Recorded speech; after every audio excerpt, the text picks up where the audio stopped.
Кийинки сөз Осмонов Айбек Жапаровичке берилет. Рахмат, саламатсыздар урматтуу депутаттар. Мен бир жакшы жаңылык менен баштайын деп жатам. Урматтуу төрага, урматтуу президенттин өкүлү. Мына жакын күндөрү Ош шаарында Кыргыз Республикасынын 38 жылдык эгемендүүлүгү өттү да. Жогорку деңгээлде өттү. Акыркы 5-6 ай ичинде ушул жаңы мэр келгенден бери, Бакыт мырза келгенден бери Ош шаары өнүгүүгө жол артты да. Эми бул жагында айта кетпесек болбойт. Чындыгында Ош шаарында көптөгөн ушул социалдык объектилер жана ошондой эле тазасы боюнча дагы чечилип келе жатат. Эми бул эмненин белгиси? Ош шаары чындыгында Ош шаарын мэриядагылар жеткиликтүү иштерди аткарды. Эми аларга алкыш айтышыбыз керек.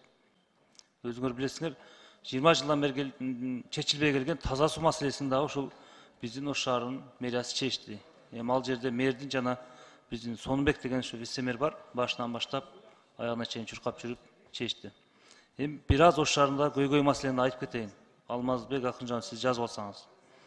Ош шаарында Гарано бардык мектептерге Аркус деген басмаканадан китеп аласыңар, башка жерден албайсыңар, жарабайт дептир.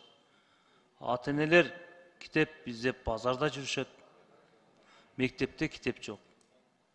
Бул мафияда, бул боюнча мен Каныбек Капашев менен эртең менен сүйлөштүм, эч кандай жок. Биз ушул президенттин тапшырмасы менен учкун китепканасы менен иштешип жатабыз деп айтты мага. Эми ушуну жергиликтүү бийлик дагы көзөмөлгө алса, биринчиден Гарано менен сүйлөшүп, эмне үчүн ата-энелер кыйналып базарда китеп издеп жүрүш керек? Мындай болбойт. Жана ошондой эле Ош Бишкек шаарлары кышкы даярдыкка кандай? Биз мына кыш келе жатат, жана жогоруда айтып кетти менин кесиптештерим. Көмүрдүн баасы ушул күндө 7-8 сомго чыгып кетти. Эртең кышта кандай кылабыз?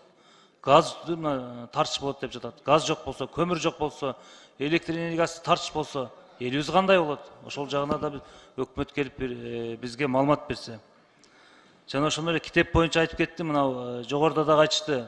Биздин баш конституцияда жазылганда, урматтуу Алмаз Акынжан, сиз ушундай жазып алсаңыз, ар бир адам билим алууга укуктуу деп биздин баш конституцияда 46-беренде жазып турат. Ушул аткарыла турган болсо, ушул биздин аткаруу бийлиги өкмөт иштеш керек. Президент тапшырманы жакшы берип жатат. Айтып жатат. Жогоруда дагы айтты 5 миллиард акча керек экен деп. Биз дагы колдон келген жардамды жогорку кеңеш берейли. Китептин маселесин чечип берейли.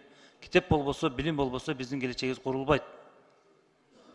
Ушунун бардыгы протокол тапшырма. Урматтуу төрага берип койсоңуз.